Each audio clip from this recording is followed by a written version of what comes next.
What's up everybody, my name is Josh and welcome back to another episode of the Driveway Detailer. On today's video, I'm going to be using a brand new foam cannon that I bought. So without further ado, let's get into it. So this is it. This is my brand new foam cannon by Active, the same people that make my pressure washer. So let's get this unboxed and we will see what's in the box and then get to the important bits. We will put it to use on a quick wash that I'm going to be doing right now.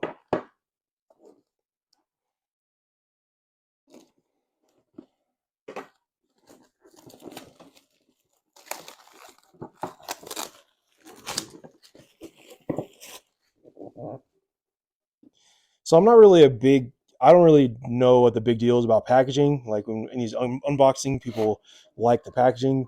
I mean, because I'm just going to throw the box away anyway. But I guess the presentation is nice. So as you can see, we have the bottle.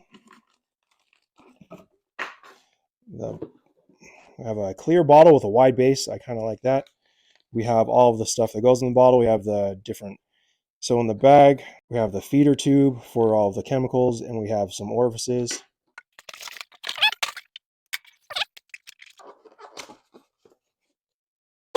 Then we have the business end. So it's wide, it's hefty. It's definitely heavier than my MTM.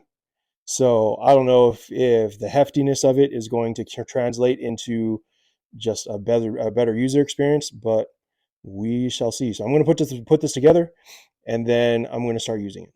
So the orifices that come with the Active, I thought you were going to have to take this apart and then install the orifices. But apparently these are just extra, because if you look inside the business end of the pressure washer, I don't know if this is going to focus. There you go. You can kind of see it a little bit. There's already a 1.25 orifice in the pressure washer already. So if you have a good electrical outlet and 1.25 isn't going to short your breaker, then that'll be fine. If not, there is a 1.35 that they provide. So it looks like all you're going to need is to get to work is to put the little rubber tube inside the business end, and then you're going to get started.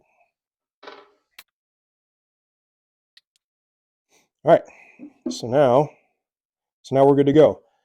So the orifices are going to be a good thing to have. So I would keep the provided Ziploc bag and then put in your toolbox or wherever you keep your tools. Okay, so I have my foam cannon all set up and ready to go. Let's see how it works.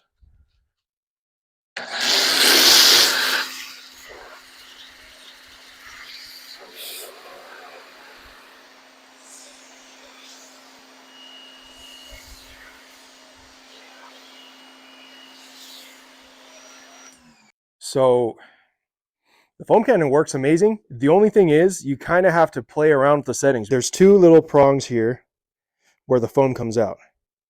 If you make it so that the prongs are touching, the foam doesn't come out very well. So you have to back it off a little bit. The only thing I would say is better about the MTM is the MTM doesn't let you do that. It stops at about like here. So let's put some more foam and I will bring you in for a close-up.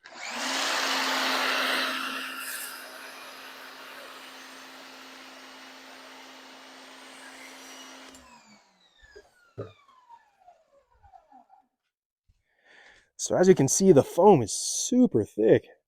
Like if I were to compare it to my MTM, like I would say the thickness of the foam is much better on the Active.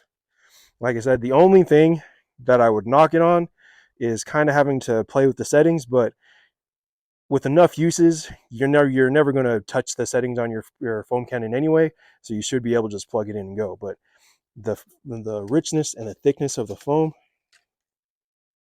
is something that I've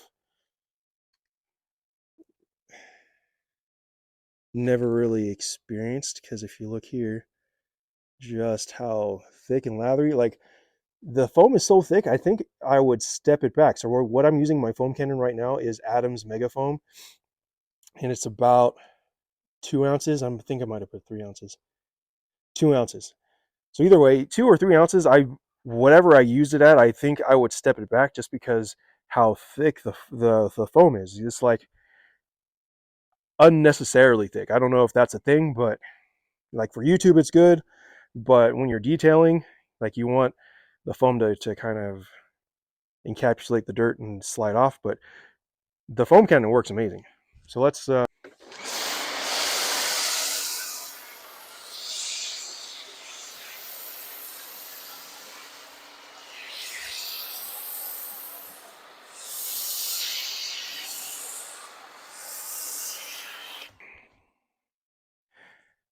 I don't think I'll quite be able to get over how thick the foam is. It is crazy.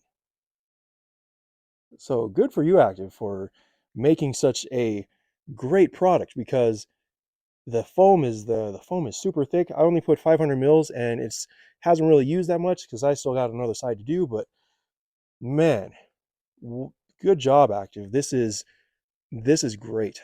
I think I prefer this to my MTM. So once again, good job.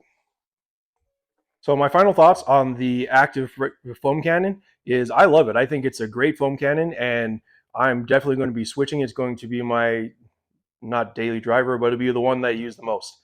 The one thing that I would change about the active, and it is a small nitpicky thing, but the one thing that I would change is this right here. So I don't know if I explained this very well in the video earlier. So you see the little how it moves in and out.